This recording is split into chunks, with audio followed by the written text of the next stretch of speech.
Salam saudara pemirsa, sebelum saya menyampaikan firman Tuhan untuk saudara-saudara sekalian, saya akan menyanyikan sebuah pujian kiranya menjadi berkat bagi kita. Jalan Salib.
Salam saudara pemirsa, selamat berjumpa kembali dengan kami dalam program Berita Pengharapan.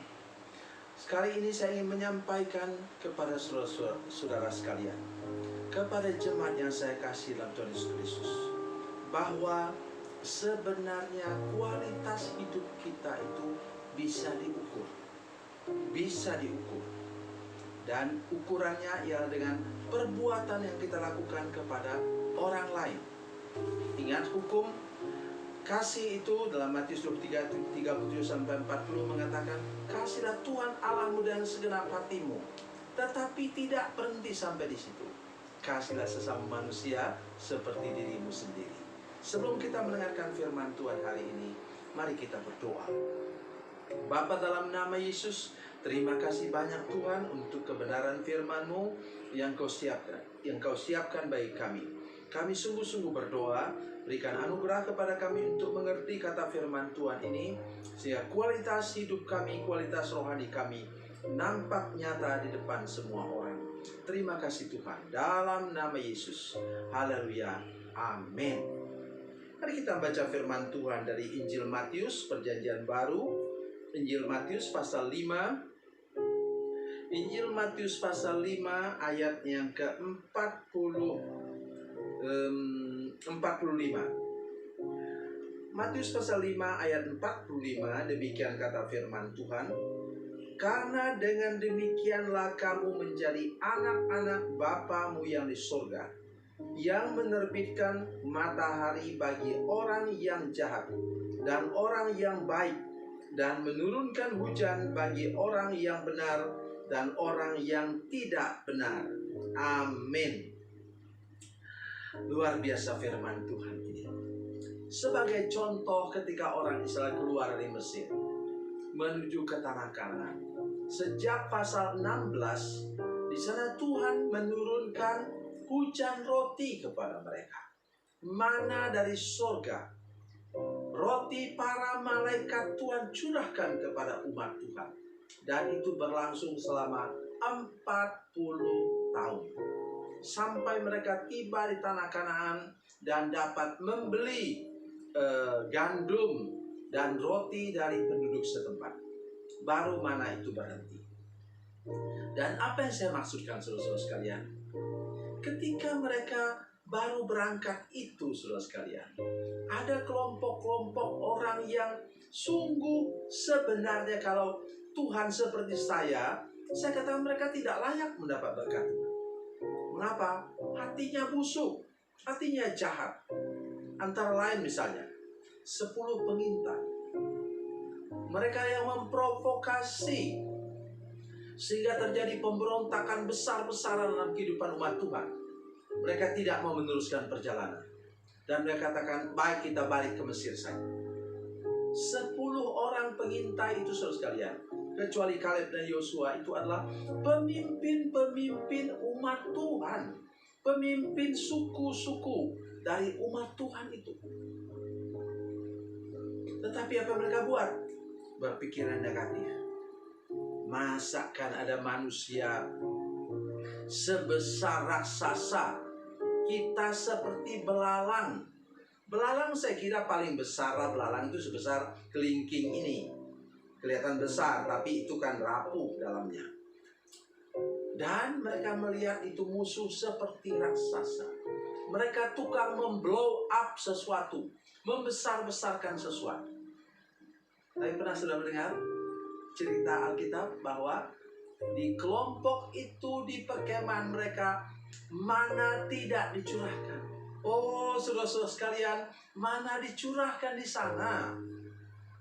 Saya suka mengatakan, di kota saudara sekalian, misalnya ada tempat pelacuran, ya. Terus hujan dicurahkan di tempat, di gereja, di mana, di tempat ibadah yang lain. Tetapi di tempat-tempat seperti itu kering, tidak hujan. Pernah sudah mendengar? Itulah anugerah Tuhan secara umum atau general blessing. Tetapi special blessing hanya ada pada Tuhan Yesus. Anugerah yang menyelamatkan atau bawa kita masuk ke surga. Jadi kualitas iman kita, saudara sekalian, akan nampak jelas seperti ayat ini tadi. Kata firman Tuhan, karena dengan demikian kamu menjadi anak-anak Bapamu yang di surga, yang menerbitkan matahari bagi orang yang jahat dan orang yang baik, dan menurunkan hujan bagi orang yang benar dan orang yang tidak benar. Kembali ke kelompok lagi. Ada 2 kelompok lagi saya ingin jelaskan kepada saudara-saudara sekalian, yang tiap hari menerima mana juga daripada Tuhan. Kelompok mana itu? Yang mengerikan ialah kelompok yang membuat patung anak lembu emas, yang memaksa Harun, mungkin di bawah todongan senjata kita tidak tahu, untuk memaksa Harun membuat patung anak lembu emas. Ketika justru pada saat yang sama Musa sedang naik ke puncak gunung Horeb untuk menerima 10 firman. Yang 7 ayat seluruhnya itu mengatakan bahwa jangan menyembah berhala. Sudah bisa bayangkan? Saya ingin menolong membuka mata kita sekalian. Betapa Tuhan itu benar-benar maha kasih. Dan kemudian kelompok yang ketiga ialah kelompok Korah, Datan dan Abiram, yang kemudian bumi pun terbelah dan mereka terkubur hidup-hidup, saudara sekalian. Kepada mereka pun roti dari surga itu terus diberikan. Maksud saya ialah kata Alkitab tadi, mari kita tingkatkan kualitas kehidupan kita dalam hubungan dengan sesama. Mari saudara-saudara sekalian, jangan lagi ada yang menyimpan akar pahit, luka batin dan dendam kepada sesama. Jangan lagi ada yang menyimpan iri hati, dengki, curiga, memusuhi orang lain, mencurigai orang lain. Mari kita dengan hati yang tulus minta hati Yesus diberikan kepada kita, yang memberi makan kepada orang jahat dan orang baik, supaya nyata kesaksian hidup kita di tengah-tengah dunia ini, dan kita dapat menjadi berkat besar bagi orang lain. Tuhan Yesus memberkati, Tuhan Yesus baik. Mari kita berdoa. Bapa, dalam nama Yesus, terima kasih Tuhan untuk kebenaran firman Tuhan hari ini. Beri kami anugerah-Mu, beri kami hati-Mu Tuhan Yesus, supaya kami dapat berbuat baik dan tidak membeda-bedakan siapa saja di hadapan Tuhan. Terpujilah nama-Mu Tuhan, dalam nama Yesus kami berdoa. Haleluya, amin. Bila Anda memerlukan dukungan doa kami, atau bila Anda punya masalah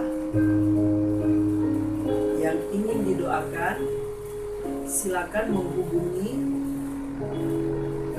nomor telepon kami 0812 7661 1125. Dan bagi Anda yang berada di luar negeri, silakan menghubungi +62 812 7661 1125. Tuhan Yesus memberkati, Tuhan Yesus baik.